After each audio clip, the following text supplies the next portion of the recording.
7h, 9h, Europe 1 matin. Sur Europe 1, il est 7h12. Dimitri Pavlenko, vous recevez le président du conseil départemental des Alpes-Maritimes. Oui, bonjour Charles-Ange Ginésy.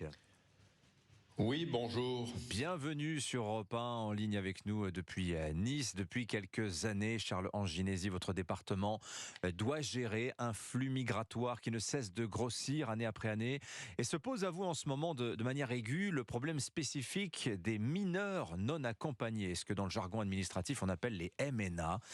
Les dispositifs d'accueil départementaux sont en saturation totale depuis des mois.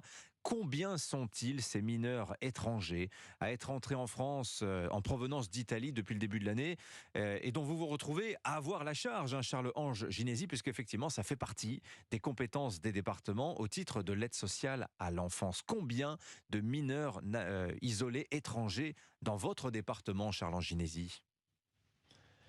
Oui, bonjour, merci de vous intéresser à nous et à ce problème qui est un problème crucial sur le plan humain, sur le plan financier, sur le plan social et qui fait que depuis le mois de janvier, j'alerte le gouvernement sur une situation dramatique que je vois arriver de ces mineurs non accompagnés, de ces mineurs isolés et d'alerte en alerte, rien ne bouge. Aujourd'hui, nous arrivons dans une impasse et le conseil départemental ne peut plus, à lui tout seul, faire face à une situation migratoire d'un niveau européen. Déjà l'année dernière, en 2022, nous avions reçu plus de 5000 mineurs non accompagnés. Aujourd'hui, au moment où je vous parle, nous sommes à 1905 enfants qui sont passés par la frontière et qui arrivent dans le département des Alpes-Maritimes. Je dirais que nous ne pouvons plus faire face à une situation d'un flux migratoire qui relève de l'État. Ça suffit. Aujourd'hui, il faut que l'État intervienne, tant au plan législatif, parce qu'il y a un concert européen derrière tout cela, que sur le plan des moyens, en hommes, et sur le plan financier. Si la loi nous donne la responsabilité de l'aide sociale à l'enfance, aujourd'hui cette loi n'est plus adaptée à la situation que nous vivons, d'une émigration massive qui est liée à une frontière passoire, qui relève là de la responsabilité de l'État. Oui. Et qui fait que, d'ailleurs, le département des Alpes-Maritimes se retrouve saturé avec ses enfants. Nous sommes aujourd'hui avec plus de 850 enfants qui sont logés dans le département des Alpes-Maritimes.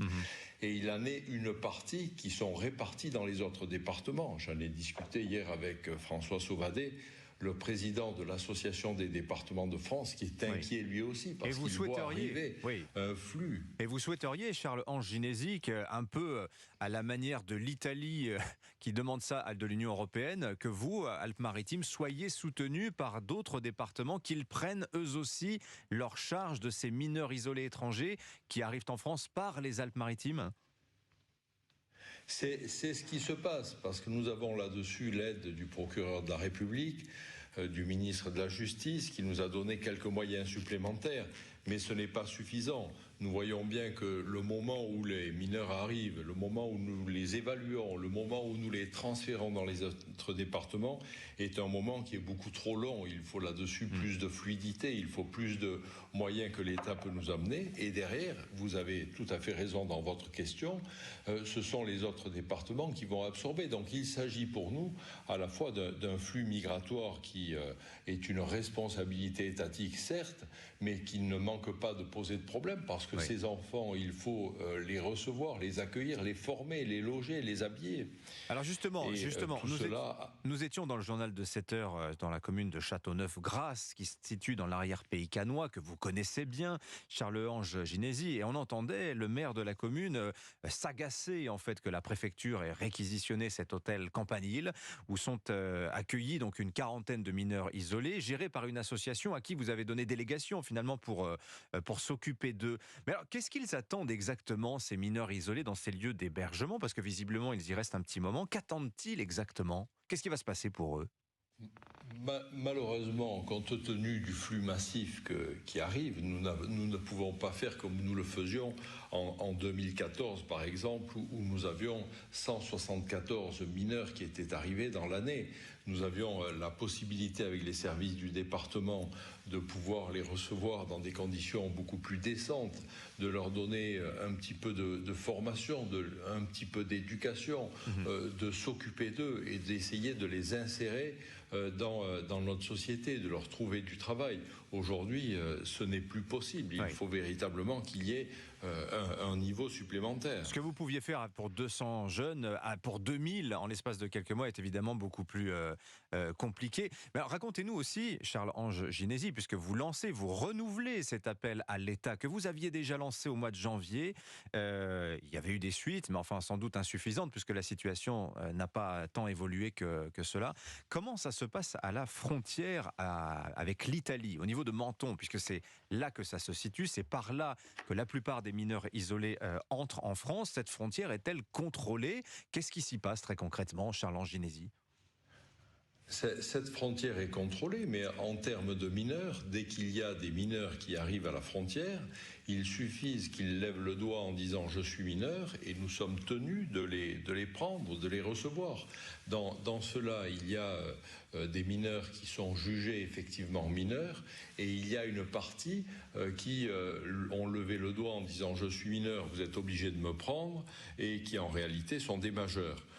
Je dirais qu'aujourd'hui, la situation a évolué et qu'ils sont de plus en plus mineurs. Ce qui fait d'ailleurs qu'ils restent de plus en plus longtemps dans nos centres et dans la responsabilité du département. Parce qu'il s'agit de prouver leur minorité.